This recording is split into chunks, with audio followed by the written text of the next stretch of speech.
Welcome back to Conversations for the Good. Good morning, Dr. Jane. Good morning, Anna. How are you today? Well, the good news is that the CDC announced that masks are optional for those who have been vaccinated. Yay! Yay is That's right. Yeah, well, that should be good news, and it is, yet there's now such reactivity in the response to it. Sometimes it's difficult to understand what's really going on with people. Well, Anna, I think you're right. We're all vulnerable, extremely so. We've been confined for over a year with forced changes, the sheltering, the working at home, social distancing. I mean, the laundry list. And also, we're grieving losses, multiple losses as well: loved ones, jobs, finances, social connections, rites of passage. So, even though most people have been awaiting this day when the restrictions are lifted and the new normal returns, it's a time of uneasiness. Yes, I do agree with that. There's a celebratory air about it, yet I'm not convinced that it's all that easy or straightforward, or that we can just walk away from all that has happened in the last year. Well, I agree. And for many, the lifting of restrictions will foster a decline in the sense of fear and threat. We've all been enduring that for over a year. And this diminished fear feels like liberation, but to some extent, I mean, let's face it, the fear is what really kind of kept us all in check. And so with this significant decrease in fear, we might have a little trouble, adhering to the safety issues that need to be attended to. Some of which certainly are endorsed by the governing bodies, like the shifting in the restrictions for the masks. For many, this is also a strong pull to break loose from the loneliness that we've endured with the sheltering and the isolation. We're really wanting to break free and regain that sense of togetherness. We miss those, in vivo connections, that up close and personal. And yet, with all of this, there may be the possibility that if we let everything go and forget where we've been and resume all the previous things that we've done pre-pandemic, it may prove to be reckless, in the post-pandemic era. Yes, I think that's my concern as well. Have we been given enough information to operate safely and sensibly in this new era? Who do we trust? Who's on board? Who's not? Pertinent questions. The current announcement regarding the mask requirements, is reported as being both science-based and certainly evidence-led. So, it sounds very, very solid. However, as you say, there's a myriad of considerations that weigh in with this current shift. Things like, do we trust authority? And many people do not trust the authorities who are coming down with the mandates. Never have. There's questionable information, conflicting information very often. Very often there's vagueness about how the mandates will be implemented. We're talking state by state implementation, who does it and who follows it and who pays attention, who reads the small print. You also have, groupings of people who really are anchored in the conspiracy theories, that kind of thinking. And there's also a lot of anger regarding the restrictions. Questioning, government measures and who are they to tell us what to do. And, there's also been the distrust of the vaccine. So, a lot is going on. And then we also have this whole other issue of the pro-social closeness, people kind of ignoring distancing and really wanting to really get up and move in closer to people like they're accustomed to. Sometimes it's peer pressure, just we're all together and we want to fit in. And so it's kind of tossing all the cautions to the wind. So while some have been overly cautious due to fear and worry, others have operated outside of recommendations from the get-go, outside of the mandates. And I'm not so sure that the political and public policy debates will cease anytime soon, with regard to consistent and reliable information and implementation of safety measures. I guess my hope was that at some point we would all get on the same, wavelength with this. I don't know. I guess not. Well, probably not. There are such varied and clearly divided interpretations of what this past year has been about, what the pandemic has been about. It's literally kind of created armed camps. And it's difficult to cross these, varying divides. There's a lot of differing and opposing interpretations. So most people aren't interested in reaching across the extreme divides. There's a strong pull to be very, very right and justify one's personal view. So this is really an occasion to determine, what we have control over and what is out of our control. Yeah, well, we can't control people, places, and things, right? Right. So right. Okay, so let's talk about what we do have control over as we make this transition. Well, what we do have control over, and this is where I would want all of us to start, is with kindness and courtesy and respect. Pandemic has been a rough road, more so for some than for others, but in any case, there have been differing outcomes for all of us, both individually and collectively. The crisis has really, hit all of us. And there's an old saying, and I know you've heard it, what doesn't kill us makes us stronger. But for some people, what doesn't kill us makes us angry and reactive and more determined. This creates a volatile environment, which continues to really feed the fear and the animosity. So we lose our capacity to hear one another when we're anchored in that kind of fear and that need to be right. So one of the things we could do is kind of turn a little bit, and look at that maybe this crisis has been a situation, a circumstance where we can actually polish the diamond within us. This then supports our capacity to grow and access the best and highest part of ourselves and use it for the best and greater good. Well, this moves us to acceptance once again. Well, yes, it does. And that really tends to be one of the foundations. As we've said before, it's not about agreeing or condoning a person or a situation. It's seeing what's true for ourselves, but what's also true in the reality of the situation and allowing it and letting it be. So acceptance in the case of the pandemic is a broad commitment that spans beyond what woulda, shoulda, coulda. When we all have that kind of interpretation in our thought processes. It all played out. It continues to play out. Some of which we agree with and endorse, and some not. Most of which we have no control over at all. We only have control over ourselves and our own personal choices. So we have to ask the question, can I let it be just as it is, knowing that I only have control over myself? Do I have the consideration of, knowing how my choices affect other people and also how other people's choices affect me, and consider that. Yeah, Dr. Jane, this could be a really, tough call. Well, it can. And my hope is that we try on, new lenses and move out of this life-altering dilemma, maybe asking questions that need to be asked about the past year. What is the takeaway? What have I learned from all of this? What's worth keeping? And what part of us is irreversibly altered? And how can we use that to grow and be better? Yeah, well, we've all changed, how could we not? Well, that's right. So to assume that we can just go back to the old normal really isn't a reality. We've changed individually and we've also changed collectively. So where would we start? Well, maybe with some of the questions that we just posed, thinking about the takeaways.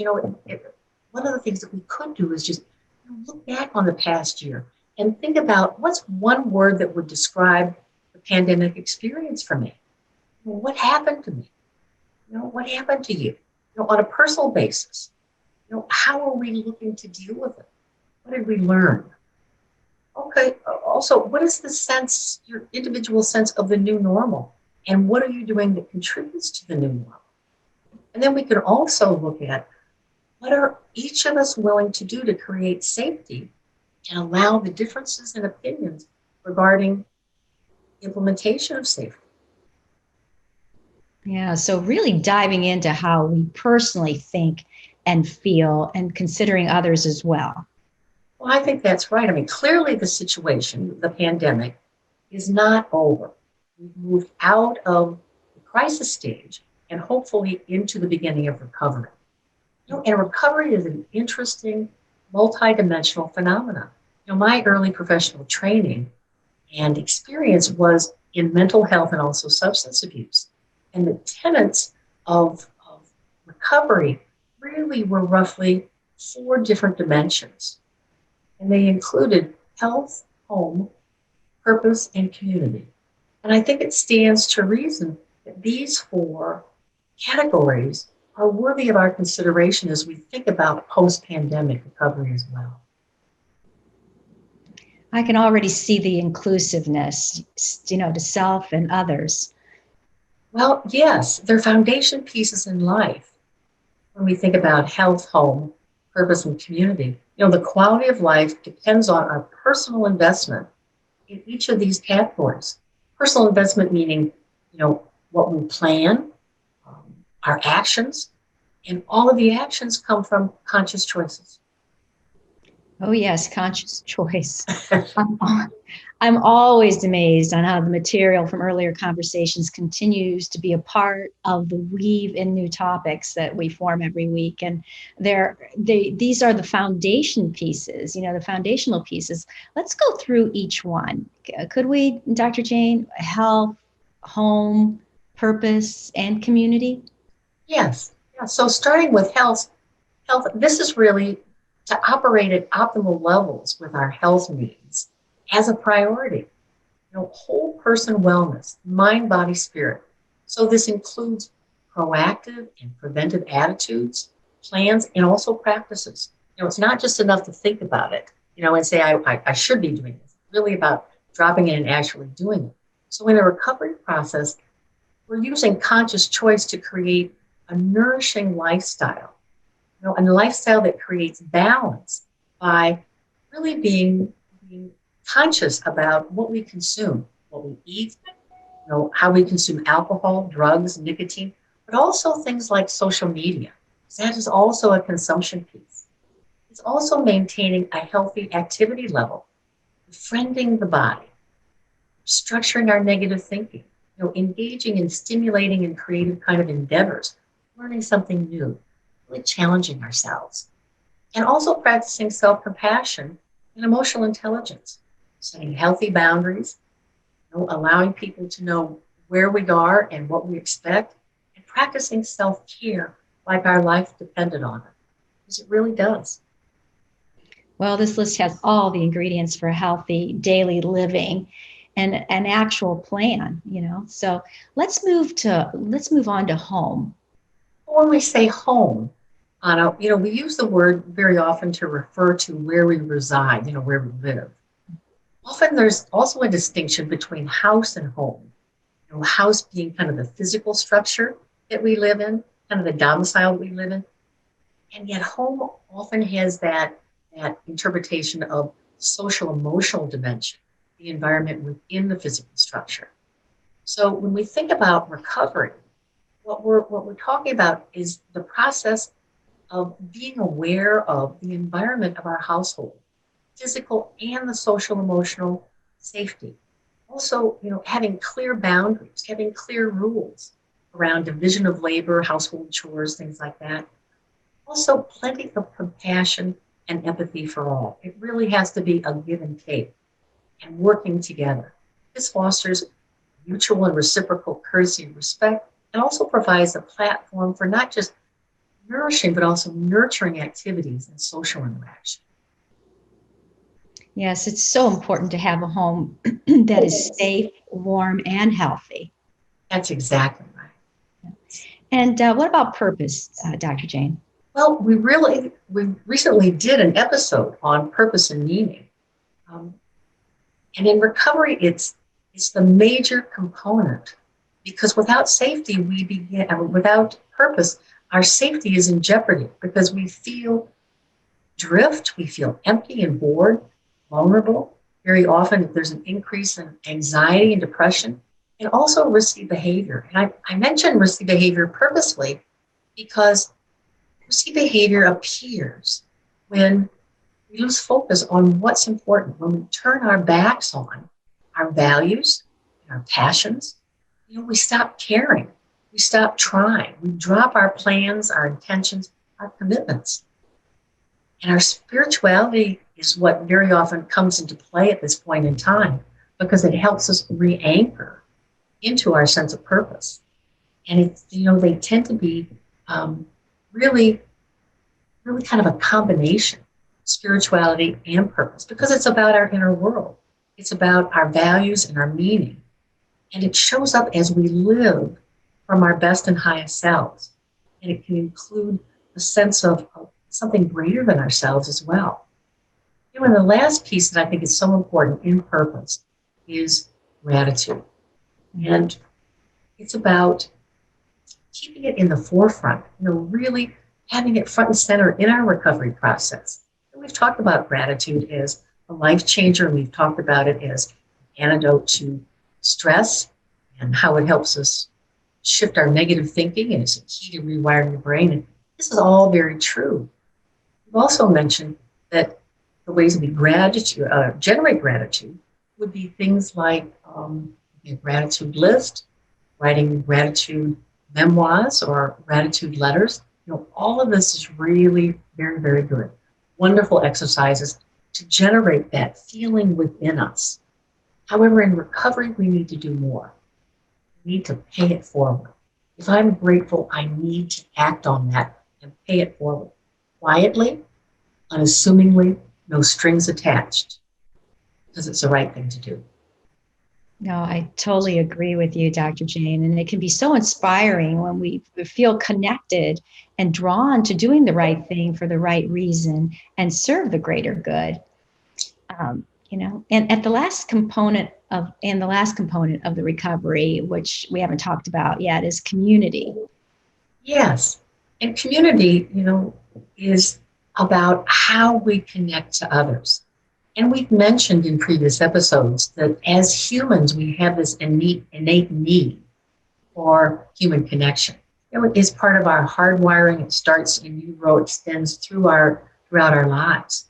Often this sense of community begins within the family system, but it doesn't stop there. The word is often associated with kind of the residential communities, an urban community, suburban community, rural community. It really tends to be much more than that. And the way we're talking about it in recovery, it's more about a community that is sought and formed around common interests. So if you have a common interest that might be oriented around service, like the PTA at schools, or it could be a church community or a political community, or even neighborhoods, or sometimes communities around preserving the arts. So the key is that community connection provides a sense of belonging. And there's often a sense of increased power and control when we're part of a community because it's a united force supporting a common interest. So we don't feel as alone. So in recovery, our community can really help us by supporting and implementing the new normal. It can also help us balance that rift between individual rights and social good. It can help us build trust. It can also help us manage information and misinformation. And the other piece is that it can assist us in developing both individual and collective resilience because we do feel that sense of a unified force. So Anna, recovery is possible. It's a process that is here, that is now, and we need to take care of ourselves first, mind, body, and spirit, and then be willing to step up and serve the greater good in whatever way we're able to do that. No contribution is ever too small when it comes from the heart. Boy, I totally agree with that. No contribution is too small. such great advice for all of us as we are transitioning. This conversation has been filled with such important and impactful information, Dr. Jane. Thank you again for taking the time to break it all down for us. Thank you, Anna. Until our next conversation.